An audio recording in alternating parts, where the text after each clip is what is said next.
Hi guys, I'm Anna. And I'm Brian. And we are Those Annoying Vegans! There are many excuses out there as to why people say they can't or won't go vegan. Now, as we know, and you know if you live the vegan lifestyle, many of these excuses are based on either misinformation, misunderstanding, or misconceptions. That's why we've put together this video of 6 misconceptions about veganism. Number 1.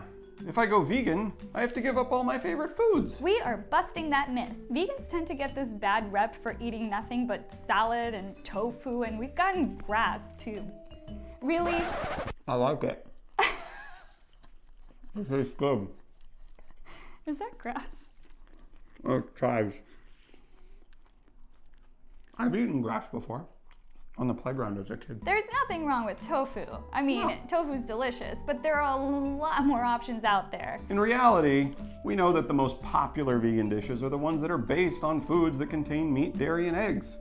Things like vegan cheeseburgers, and vegan pizza, and vegan lasagna, and vegan chicken nuggets, and vegan buffalo wings. There's so many options out there that you really don't have to give up anything in order to go vegan. In fact, meat really doesn't taste like much. That's why we like to throw stuff in like marinades and sauces and spices and herbs, aka vegan foods. I don't think anybody really enjoys eating raw meat or meat that's simply boiled or heated up with no seasoning whatsoever. Why not just remove the meat and put something else to replace the texture of the meat and season it exactly as you would the meat? Every day, people are coming up with new products, new ideas, new recipes. We've been to a restaurant where they make shrimp out of yams.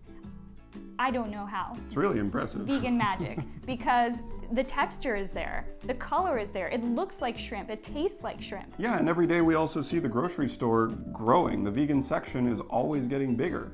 There's vegan mock meats, there's vegan sausages, vegan hot dogs, vegan hamburger patties. There's a vegan version of every food that you can imagine. And even if these products are not readily available where you live, all these foods are made from plant foods. You can check out recipes online and do a little cooking yourself at home. All you gotta do is search for vegan and then the recipe that you're looking for. I don't feel like I've missed out on anything. There's a vegan version of everything that I used to eat. Yeah, in fact, one of the first recipes that you ever introduced to me was vegan buffalo wings. I used to love the taste of buffalo wings. I still do love the taste of buffalo wings because buffalo wings are mostly cayenne pepper sauce. I mean, it's the buffalo sauce that gives the wings their flavor. And the salad thing, that's such a stereotype. I think the thing that we eat the least of is salad.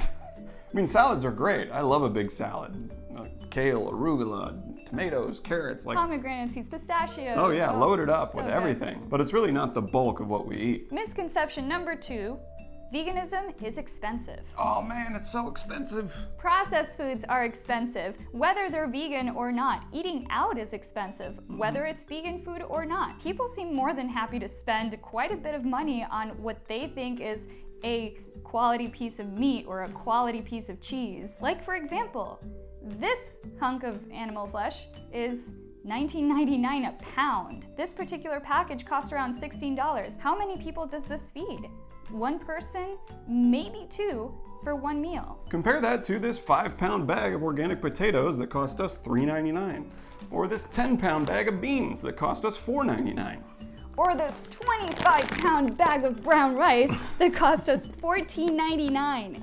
25 pounds. How many people do you think that's gonna feed? And that is why veganism is also a great solution for world hunger. We are feeding our crops to the animals only then to eat the animals. It's a waste of land, it's a waste of water, and it's a waste of food. Many people around the world can't afford meat or dairy because they are luxury items. It's a choice that anybody can make. You can choose to spend the same amount of money on less than a pound worth of food, or you can use that to buy 25 pounds worth of food. A whole food vegan diet is the least expensive diet on the planet. Not to mention long-term healthcare costs. Healthcare is really expensive, and about 600,000 people die every year from heart disease. It's our #1 killer. And we know that heart disease is caused by ingesting saturated fat and cholesterol. So the foods that you eat not only cost money when you buy them, but they have long-term repercussions down the road. And speaking of heart disease, misconception number 3.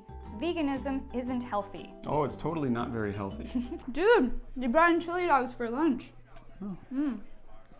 Oh yeah, you're vegan. What are you having? Oh, it's a little smoothie I made at home. It's like tomato juice, carrots, green onion, red pepper, black pepper, kale, bunch of veggies. I don't know, man. You think this vegan thing is healthy? Let's put this into perspective. Any diet can be unhealthy. The word vegan does not necessarily mean healthy diet. It simply means abstaining from using animals for food, clothing, or any other purpose insofar as is possible and practicable. And we recognize that the word vegan doesn't necessarily mean the same thing as whole food plant-based, but a whole food plant-based diet is a vegan diet. It's the foods that you choose to eat that make the diet healthy or unhealthy. The only diet that has ever reversed heart disease is a whole foods plant-based diet. Shouldn't that just be our standard diet then?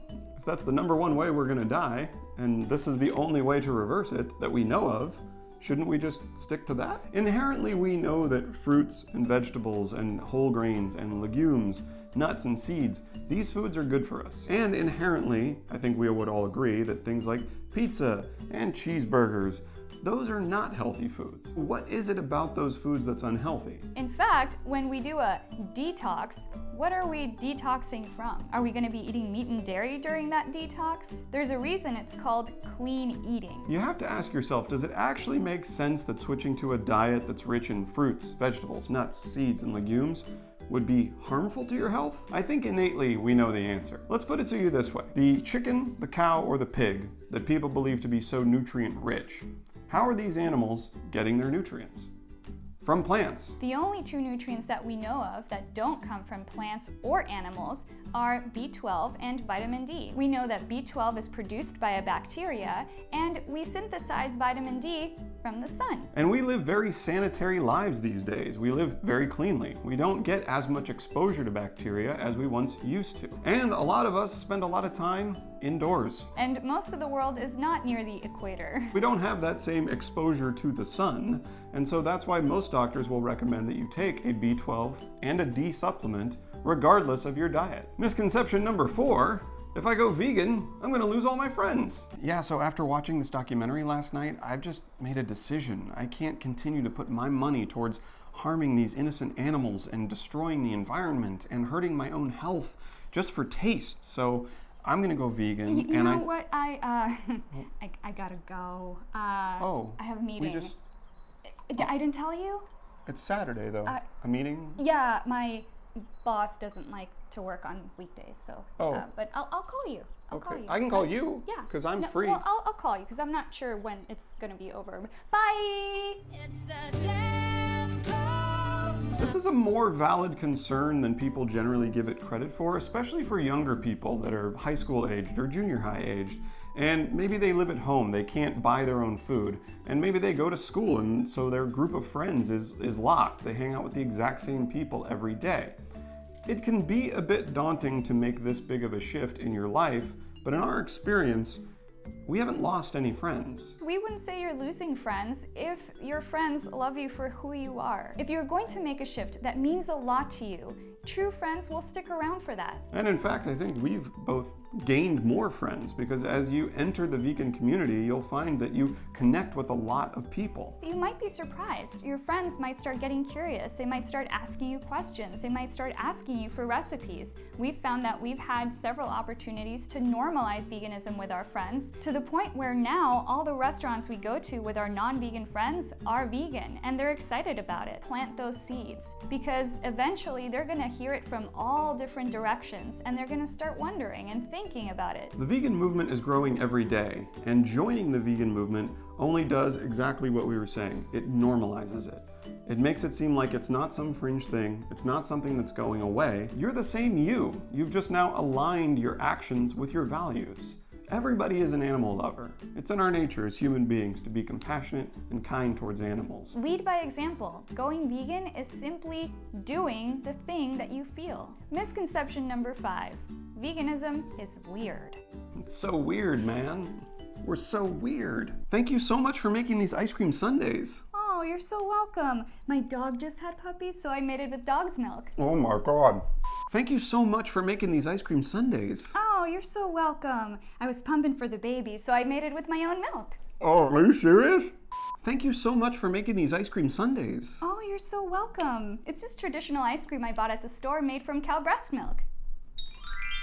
Eating animals is weird, especially when we choose to eat some and love others, and even some are on that gray line, like some people have pet pigs, other people eat pigs.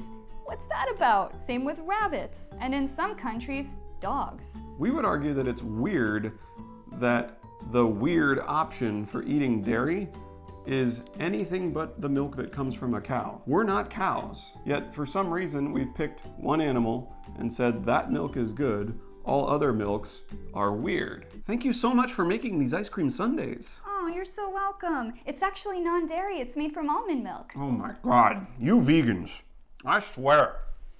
Will you stop pushing your beliefs on me? It's also weird, once you've seen the footage, once you've learned about the exploitation and the abuse and the lives that these animals lead and how they die, it's weird to feel disgusted, even saddened by that, and still choose to consume animal products. The same idea can be applied to meat. If we were to hand you a rack of ribs, and we told you that these ribs were made from a dog of ours that passed away from old age, and he was treated very well, he lived a very long life, he was very happy, now we're just eating him.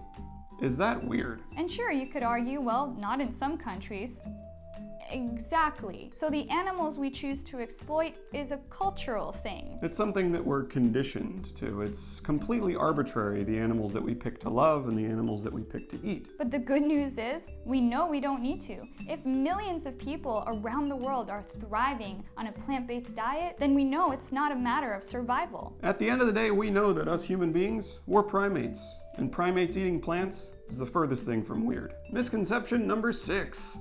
I don't want to be one of those annoying vegans. Luckily, that decision is completely up to you and your definition of the word annoying. The reason we feel vegans get the annoying label is because we insist that people think about things that they don't want to think about, like where their meat comes from, what it takes to get that on your plate. The most common things you may hear are, hey man, I just want to eat my meat in peace, or you do you and I'll do me, or don't force your beliefs on me. Now these are all excuses to avoid talking about the topic at hand. Because it can be uncomfortable, especially when it's something you'd never thought about before. I loved animals my entire life, or so I thought, yet I was eating them and causing them unnecessary suffering. A cognitive dissonance existed for us too. That's another thing people tend to forget, is that we weren't born vegan. Most people who are vegan weren't born vegan. Most people are born eating the same thing that their parents ate, their grandparents ate, and their great-grandparents ate. Meat, dairy, and eggs. It's the tradition, it's standard. But that doesn't mean it's the most ethical decision that you can make. And most people get very uncomfortable when their ethics are challenged. And thus we get the annoying label. We admit we are passionate people, and sometimes that passion can come through as frustration and anger. All we really want is for people to listen. Think about every other movement in history. It was a minority speaking up against the norm. So there are many, many more misconceptions out there. These are just 6 common ones. We hope this was insightful and made you think. As you guys can see, we have a slightly different setup here. We do. Don't worry, we're not changing things. We're just doing a little collab. And we thought we'd share this video with you. Why not? Not our standard YouTube format, but here it is on YouTube. Look at that. As always, guys, if you like this video, please give us that thumbs up button down below. And subscribe if you haven't yet already. Check out our Facebook page, follow us on Instagram, and check out our Etsy store because we just got an influx of new vegan tees and tanks that you can wear to your next vegan festival. And a massive thank you to all our Patreon patrons. You guys mean the world to us because it means that we can do this more and do other things less. Yes. That matter less than this. And if you are not yet a Patreon patron and you like what we do and you'd like to support the channel, the link is in the description below. Bye. Oh, we did that. We did, but we didn't give the YouTubers a special bye. And then we did give the collab another bye. Okay. It's unique footage. Dude, they brought chili dogs in for lunch. Wait. Dude, they brought chili dog. Bleh. You're gonna run out of prop. You're gonna do it a third time. No. Made from cow breast milk. I Oh, forgot. babe! I know. Thank you so Wait, much for... No, I wasn't. Wait, no. Wait. Just give me a second. Back to one. We don't have a crew. There are many excuses out there as to why people say they won't. Our cats are having a blitz right now. The moment we start to record, they can't or won't go vegan. Now, I had a coworker who had a pretty funny joke, if I may. I don't know. You know, people and jokes nowadays. Oh yes, he had a joke about working out. He said to build your strength, hold out a 10-pound bag of rice or beans like this straight out in front of you. And when you get used to that, you hold out a 25-pound bag. Oh, you of go from beans or 10 to rice. 25. Yeah. And then when you're used to that, you go 50 pounds. You hold it out like this, and then you can work your way all the way up to a 100-pound bag, holding it straight out in front of you. And then when you feel ready, you can fill the bag with rice or beans. I totally forgot you were telling a joke. That's not good, by the way. That's a funny joke. See? It's family friendly. Oh man, I am going to. We have to figure out how long this is gonna. No, we have to calculate. We have to write. That's okay, man. Nothing. What are you saying? Nothing. What are you trying to say?